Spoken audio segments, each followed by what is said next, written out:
irmãos? Vamos estar orando para o pregador da noite? Vem.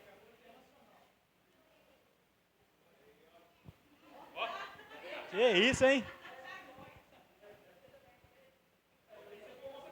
O Júnior fez assim, eu falei, achei que era o Júnior. Amém, irmãos? Estenda suas mãos para cá. Senhor, meu Deus, meu Pai, te entregamos, Pai, a vida da Aline em tuas mãos, Pai. Sabemos, Pai, o quão o Senhor tem cuidado dessa jovem, Pai. Queremos agradecer, Pai, por este momento aqui nessa casa, Pai. Que a palavra de hoje, Pai, venha ser uma palavra direcionada pelo Senhor, Pai. Que a tua filha venha ser um instrumento usado pelo Senhor, Deus. Que o Senhor, Pai, venha falar conosco nessa noite. Que o Senhor, Pai, continue dando forças à tua filha, Pai. Em nome do Senhor Jesus, Pai. Que no caminhar dela as lutas virão, mas que o Senhor esteja com ela. Não só hoje, Pai, mas todo sempre. Amém, Senhor. Amém. Boa noite, irmãos. Paz. Todo mundo bem? Só um segundo.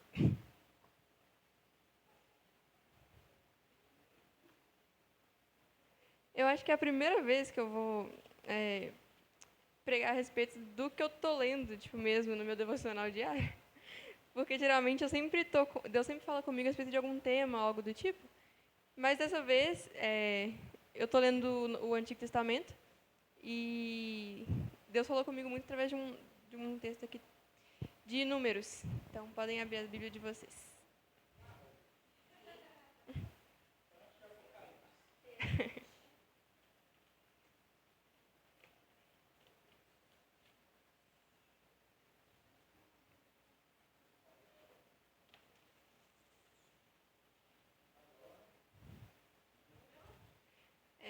Números 15, 37.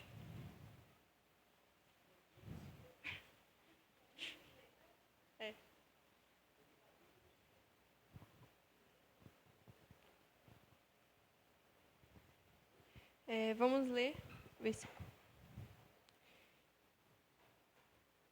O Senhor disse a Moisés: diga o seguinte aos israelitas: façam borlas nas extremidades das suas roupas e ponham um cordão azul em cada uma delas. Façam isso por todas as suas gerações. Quando virem essas borlas, vocês se lembrarão de todos os mandamentos do Senhor, para que lhes obedeçam e não se prostituam, nem sigam as inclinações do seu coração e dos seus olhos. Assim, vocês se lembrarão de obedecer a todos os meus mandamentos, e para o seu Deus vocês serão um povo consagrado. Eu sou o Senhor, o seu Deus, que os trouxe do Egito para ser o Deus de vocês. Eu sou o Senhor, seu Deus. Enquanto eu lia o livro em si, eu estou gostando muito, porque eu sempre tive dificuldade de ler um pouco do Antigo Testamento, que é muito mais diferente do que eu estou acostumada a ler no Novo, né? E eu demorei muito para ler Levítico.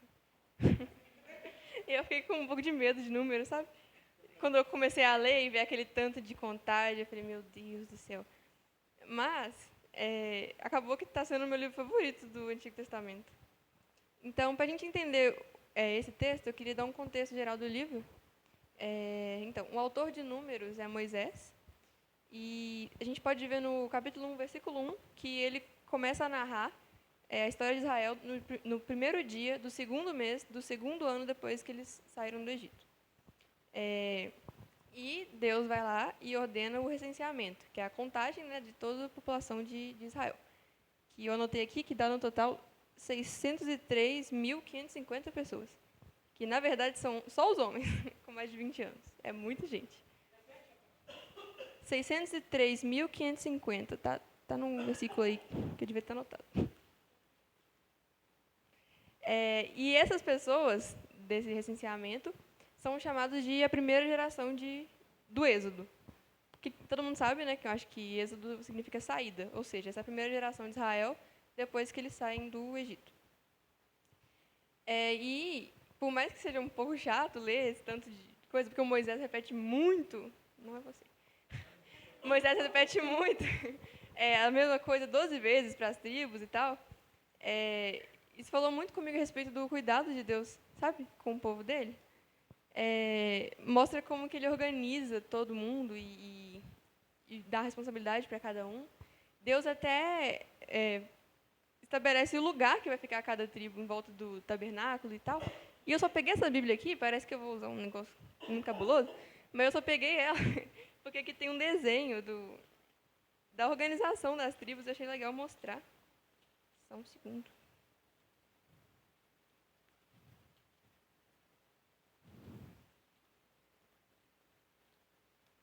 Cadê?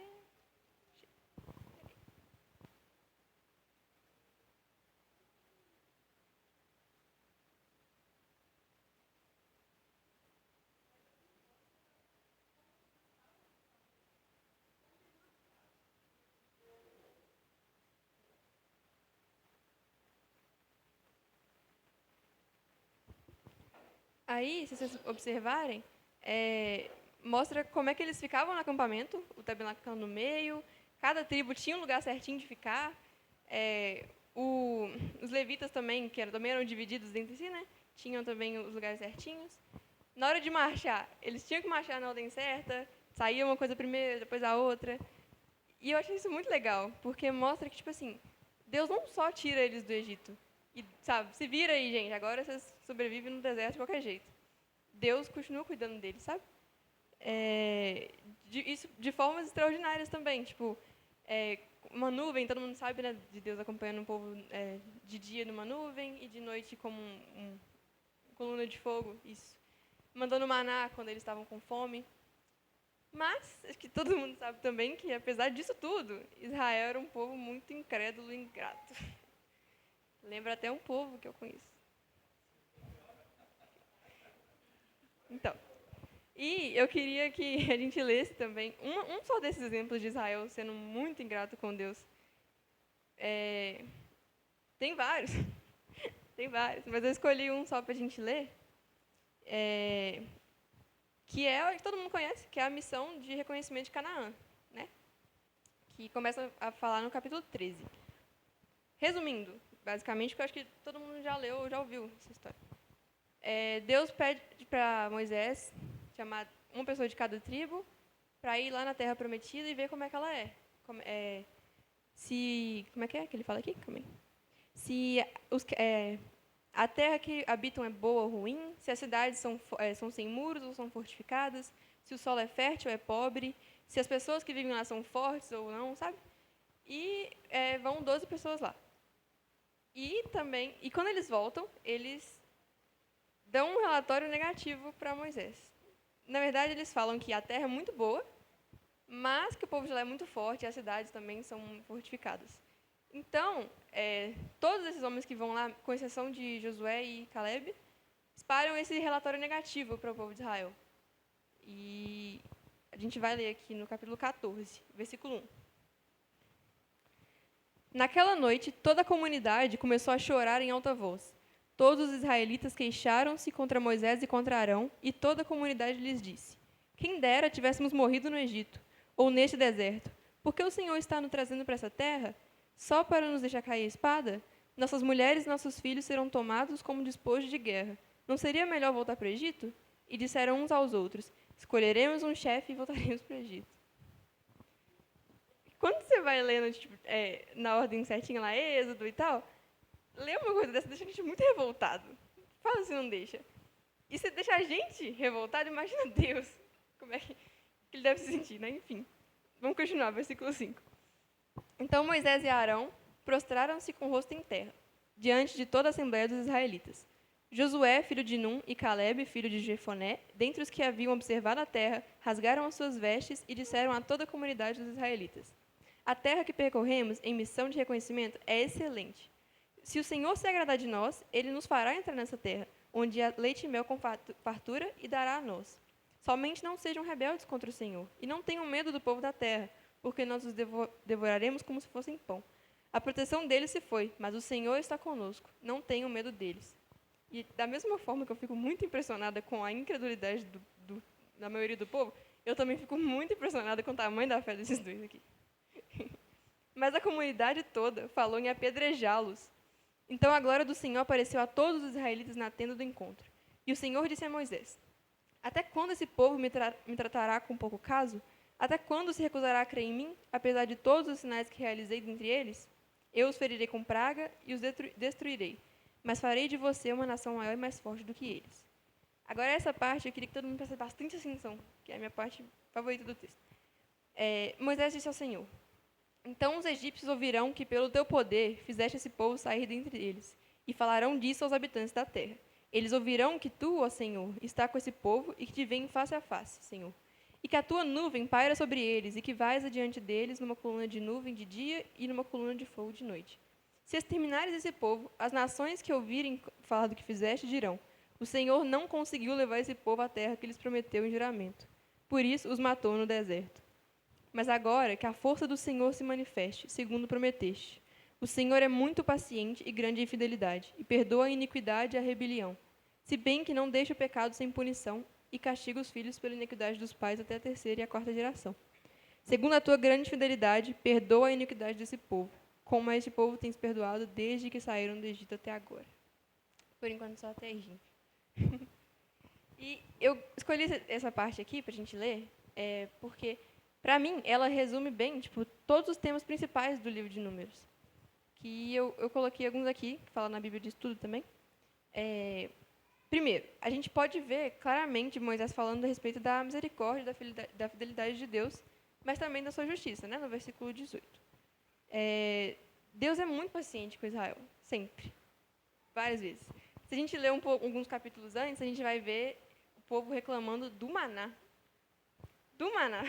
que é uma comida assim, para eles só, sabe? Eles reclamando que não tinha maná e queria carne, e Deus manda carne até eles não aguentar mais. E pune.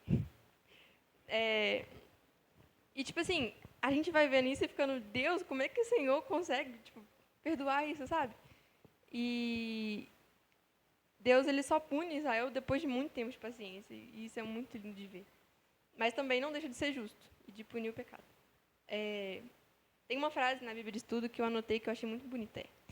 Os erros dos israelitas são contrastados com a perfeição do Deus sempre fiel à sua aliança. Sabe, mesmo que Israel quebre a aliança várias vezes e que traia a Deus, como a gente leu no primeiro versículo que a gente leu, se prostituam, sabe? Literalmente traiam a aliança com Deus, ele se mantém fiel. A segunda coisa que eu escrevi é que a gente vê como essa primeira geração do Êxodo fracassa. Mas também a gente vê o poder soberano de Deus para realizar o propósito dele. Como assim? Mesmo que esse povo aqui tenha fracassado e que, se a gente ler o restante, Deus fala que nenhum deles vai ver a terra, com exceção de Caleb e Josué. Ainda assim, o Senhor continua guiando Israel para o Egito. Tipo assim, por mais que a primeira geração tenha falhado, a próxima geração vai ver, entende?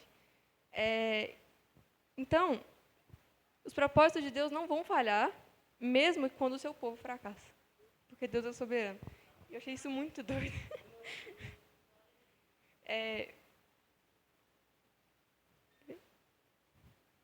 Deus continua a conduzir a história de acordo com a sua vontade, independente do que Israel faz. E é bom também a gente lembrar de Josué e Caleb, que por mais que Deus não dependa de nós para fazer o que Ele quer, pode ficar.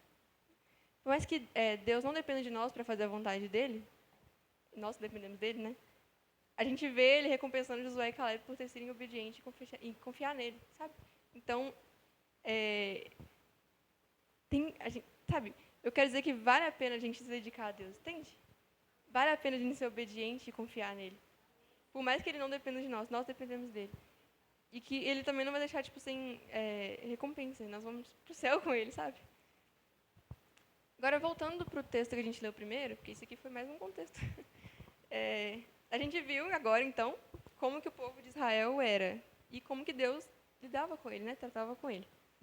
Então, voltando para o texto lá, capítulo 15, versículo 37.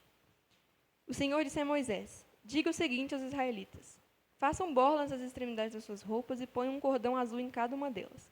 Façam isso por todas as suas gerações. Eu pesquisei o que era isso, porque eu não sabia. E eu anotei. Que as borlas são... É até difícil de explicar um pouco, porque a gente não tem isso hoje em dia, né, na nossa cultura. Mas é tipo uma porção de lã, assim, que é um adorno que eles colocam na roupa e que Deus fala para eles prenderem num cordão azul. Eu li também que azul, naquela época, era uma cor rara de achar, sabe? Não era fácil você achar um negócio azul, sabe? Que, se eu não me engano, vinha de um molusco, eu li isso em algum lugar. E que essas borlas eram um adorno típico da nobreza, tipo, de pessoal mais, sabe, nobre que usava. Então, não era simplesmente Deus falando assim, bota um pedaço de pano aí na roupa de vocês que vocês vão lembrar do negócio. Então, tem sim, um peso para a cultura da época, sabe? Essas borlas eram um recurso visual para lembrar os israelitas de quem eles eram, que eles eram povo de Deus e que tinham que obedecer os mandamentos de Deus. Tá, e daí? O que isso significa para nós hoje? O que isso ensina para nós hoje? No dia de hoje, nós não usamos isso, né? Primeiro que a gente não é judeu. E também porque, de certa forma, perde o peso, né? Porque não é algo da nossa cultura. E hoje em dia seria fácil de encontrar, enfim. Mas principalmente porque a gente tem o Espírito Santo. A gente tem o Espírito Santo para nos lembrar, sabe? Que nós somos povo de Deus. A gente tem o Espírito Santo com a gente todo dia para lembrar da gente de obedecer ao Senhor. E para capacitar a gente a obedecer ao Senhor. Então, a gente não precisa desse recurso visual para isso. O Senhor conhecia o povo e a sua pecaminosidade, mas não desistiu de ser o Deus deles, em momento nenhum.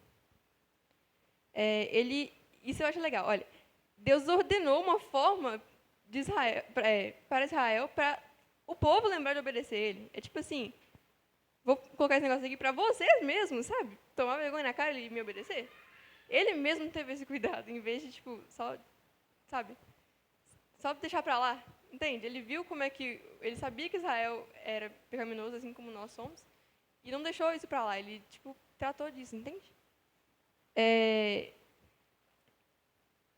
Então, assim como Israel foi libertado do cativeiro lá no Egito, nós também fomos libertados do pecado, através de Jesus, né?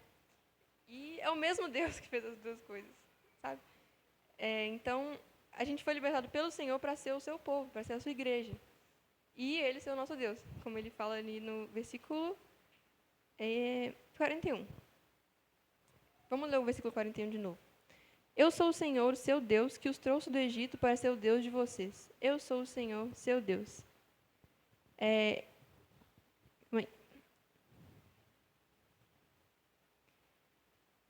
Deus quem... Esse versículo, para mim, mostra muito bem que é Deus quem efetua tudo. Tanto na época lá do pessoal de Israel, como hoje. A gente, se não fosse ele de tomar a iniciativa, de nos salvar, nós não íamos querer. Nós não íamos querer. Então, ele é o Senhor. Ele tomou a iniciativa de nos libertar. Sabe? Para ele ser o nosso Deus. Então, tem tudo a ver com ele. É a gente que depende do Senhor, não é ele que depende de nós para ser Deus. Ele é Deus independente de nós. Para mostrar isso também que a gente não ia querer a Deus se não fosse ele, ele fala um pouco antes disso que a gente leu, no versículo 39, que as borlas servem para lembrar a gente de obedecer os mandamentos. E o contrário de obedecer os mandamentos, aqui não está escrito que é, sei lá, obedecer Satanás. O contrário de obedecer os mandamentos é não seguir as inclinações do nosso coração e nossos olhos. Então, se a gente é deixado por nossa própria vontade, a gente não vai querer obedecer a Deus. E reconhecer essa dependência nossa no Senhor é o primeiro passo para a gente buscar santidade, sabe? Para a gente reconhecer Ele como Deus. E... Deixa eu ver aqui. É muito importante a gente reconhecer isso. Porque, olha, no versículo 39, vai contar a reação de Israel quando Moisés contou a decisão do Senhor de que eles não iam ver a terra. E se você parar para ler lá, vamos ler. É Números 14, 39. Quando Moisés transmitiu essas palavras a todos os israelitas, eles choraram amargamente. Reparem que não escreve que eles se arrependeram. Na madrugada seguinte, subiram para o alto da região montanhosa e disseram: subiremos ao lugar que o Senhor prometeu, pois cometemos pecado. Moisés, porém, disse: por que vocês estão desobedecendo à ordem do Senhor? Isso não terá sucesso. Não subam, porque o Senhor não está com vocês. Vocês serão derrotados pelos inimigos, pois os amalequitas e os cananeus os enfrentarão ali, e vocês cairão à espada. Visto que deixaram de seguir o Senhor, ele não estará com vocês. Apesar disso, eles subiram desafiadoramente ao alto da região montanhosa, mas nem Moisés nem a arca da aliança do Senhor saíram do acampamento. Então os amalequitas e os cananeus que lá viviam desceram, derrotaram-nos e perseguiram até o mar. Eles não se arrependeram. Fala ali que eles só choraram amargamente. Primeiro, né? E a gente vê Israel tentando compensar ou consertar o que eles fizeram, o pecado deles, pelo esforço próprio. Eles pecaram em não confiar em Deus, eles tiveram medo de confiar em Deus, falando que não iam conseguir entrar na terra, e pecaram de novo, não confiando em Deus e confiando na própria força. Parece muito com a gente.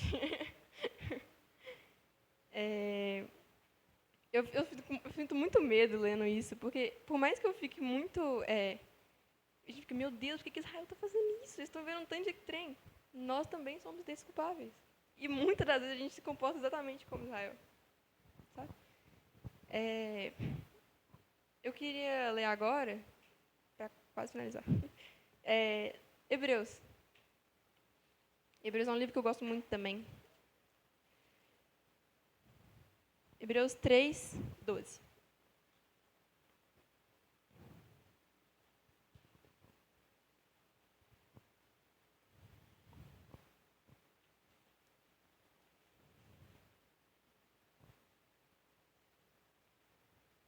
Amém? Hebreus 3, 12. Cuidado, irmãos, para que nenhum de vocês tenha coração perverso e incrédulo, que se afaste do Deus vivo. Ao contrário, encorajem-se uns aos outros todos os dias, durante o tempo que se chama hoje, de modo que nenhum de vocês seja endurecido pelo engano do pecado. Pois passamos a ser participantes de Cristo, desde que, de fato, nos apeguemos até o fim à confiança que tivemos no princípio.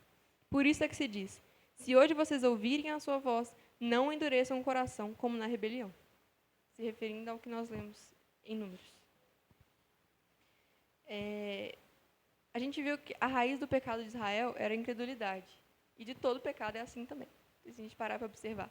Sabe? A gente acha às vezes que não, que tem pecado que não tem a ver com isso, mas todos no fim resultam em não confiar no Senhor.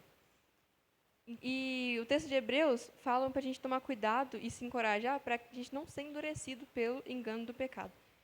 E o engano do pecado, ser endurecido pelo pecado, é crer na ilusão de que ele oferece mais que o Senhor, sabe?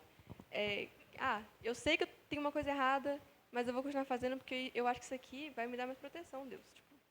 Sabe? A gente pode fazer isso várias vezes. Eu vou continuar fazendo isso porque isso aqui está me fazendo feliz. Eu vou continuar fazendo isso aqui porque isso aqui está me dando mais prazer que o Senhor. Vou continuar fazendo isso porque eu vou me sentir melhor assim. Então, no fim, a gente deixa de confiar no Senhor para confiar na nossa própria vontade, no que a gente quer fazer. E a gente viu o resultado disso, sabe? Ele fala também aqui no texto que nós passamos a ser participantes de Cristo. A gente se relaciona com Cristo, a gente é a igreja dele. Desde que, ele fala ali, desde que, de fato, nos apeguemos até o fim, a confiança que tivemos no princípio. Ou seja, desde que a gente persevere no Senhor. Sabe? Aquela primeira geração de Israel era o povo de Deus, mas eles não perseveraram em confiar no Senhor, sabe? E a gente precisa perseverar. Não adianta a gente, sei lá, ter uma experiência com Deus por um tempo e depois a gente falar, não, agora eu estou bem, agora eu sou cristão, top, agora eu vou fazer o que eu quero. Entendeu? A gente precisa continuar confiando no Senhor. Porque senão a gente tem que se apegar a essa confiança que a gente tem desde o princípio, até o fim. Entendeu? Então, se você acredita ser cristão, mas ignora a correção do Espírito Santo, e não dá ouvidos à palavra de Deus, e não se arrepende do seu pecado, o seu coração está endurecido pelo pecado. Sabe? Isso é muito perigoso. Eu falo isso, eu já tive períodos na minha caminhada em que eu deixei meu coração ser endurecido pelo pecado. Que muitas vezes eu deixei me levar, sabe? Em acreditar que o pecado era melhor que Deus. E se isso não assusta você, deveria. Me assusta muito. A gente precisa voltar a confiar no Senhor, porque Ele perdoa e nos ajuda na nossa caminhada.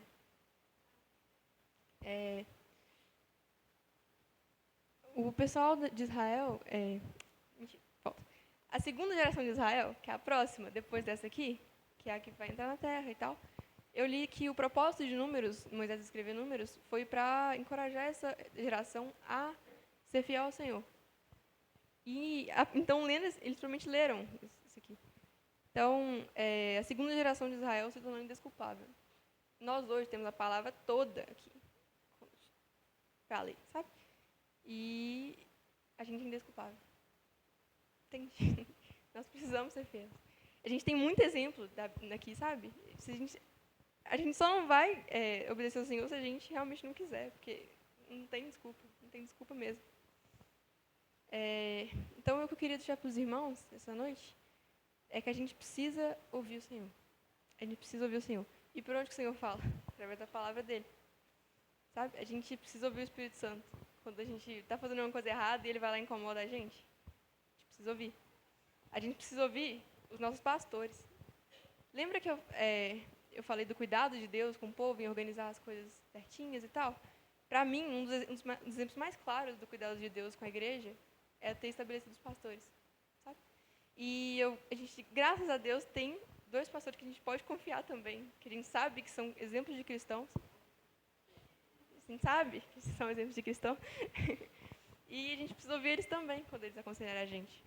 A gente precisa ouvir os nossos irmãos, não precisa ser só o pastor também. Às vezes um irmão tem uma palavra que baseia aqui nas Escrituras para falar para a gente, que vai nos encorajar e que vai nos fazer perceber que a gente está errando. E é isso, eu queria incentivar os irmãos a voltarem a confiar no Senhor e não deixarem de fazer isso até o fim, sabe? A gente precisa perseverar como povo de Deus. E assim como ele desejava que Israel obedecesse a ele, até mesmo fazer ele ordenar Israel a colocar algo na roupa e tal, ele também quer que a gente obedeça a ele hoje em dia, sabe? E eu sei que Deus tem muito o que fazer quando a gente obedece a ele. Amém.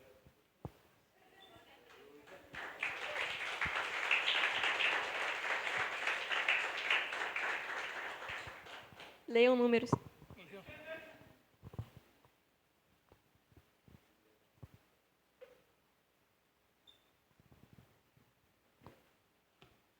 Irmãos, todo mundo entendeu a mensagem? Deu tempo de não ter vindo hoje, né? Eu notei aqui uma coisa que a Aline falou. Não precisamos de nenhum recurso visual para lembrarmos do nosso propósito. Nós não precisamos. A antiga aliança são pessoas que se moviam através da visão.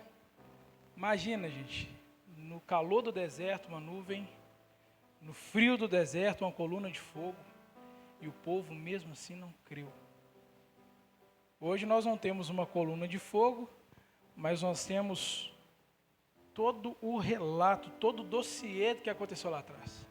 Temos tudo nas nossas mãos e nós somos muitas das vezes piores do que o povo de Israel. O povo que viu Deus, o povo que viu a providência, viu tudo. A mensagem iniciou com ingratidão, o que o pastor Elvis pregou no domingo, e virou totalmente para mostrar que nós somos indesculpáveis. Irmãos, eu vou falar com vocês a verdade, essa palavra foi toda para mim. Foi toda para mim, e eu preciso realmente voltar a ter o Senhor como Deus da minha vida. De verdade, irmãos. Eu sou o Senhor vosso Deus, que vos tirei da terra do Egito, para vos ser Deus. Eu sou o Senhor vosso Deus.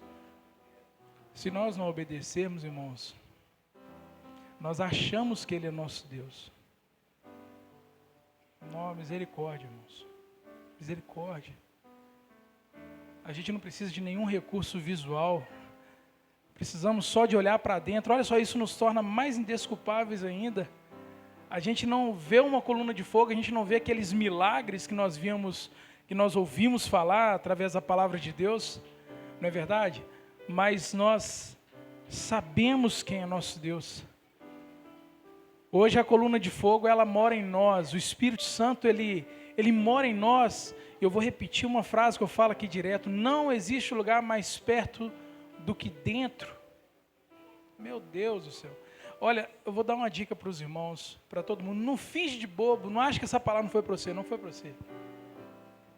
Levanta o dedo assim, ó. Todo mundo, levanta o dedo.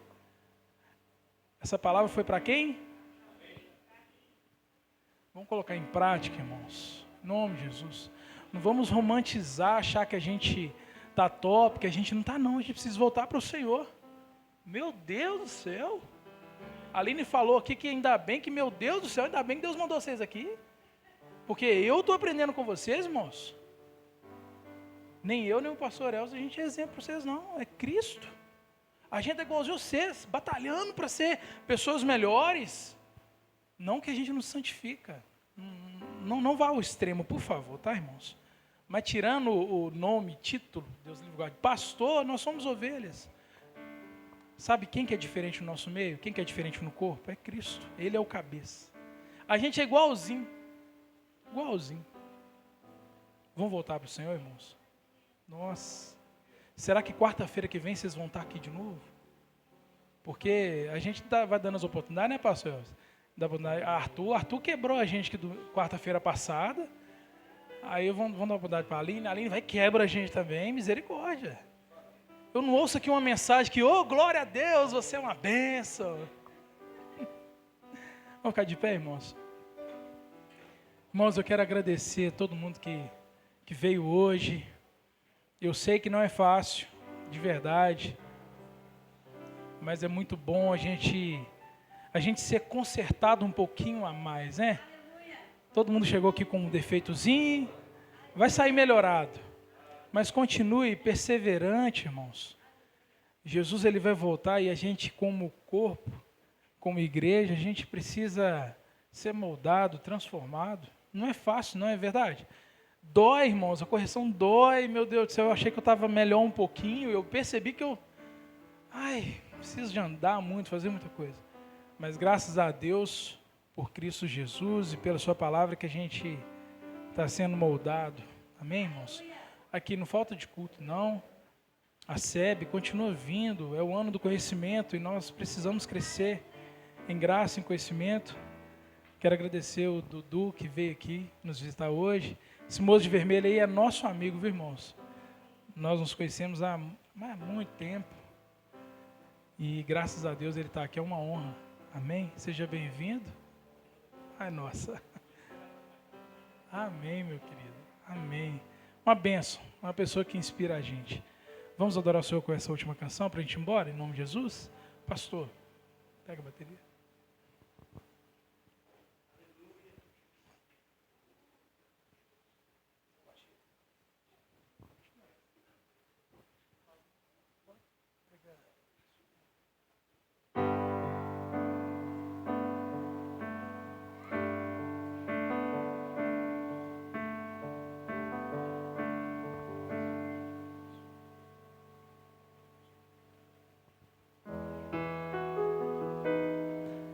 Digno de honra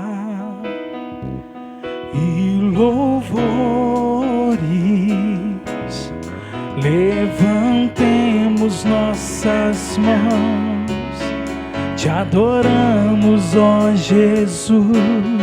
Digno de honra e louvores, levantemos nossas mãos, te adoramos. As palmas, porque grande és tu, maravilhas fazes tu, não há outro igual a ti, não há outro igual a ti, porque grande és tu, maravilhas fazes tu, não há outro igual a ti, não há outro igual a ti. Digno de honra, aleluia, e louvores, levantemos nossas mãos, te adoramos. adoramos, ó Jesus, digno de honra, aleluia, e louvores. Levantemos nossas mãos. Adora aquele que é digno. Adore, exalte, aleluia, porque grande és.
Aleluia!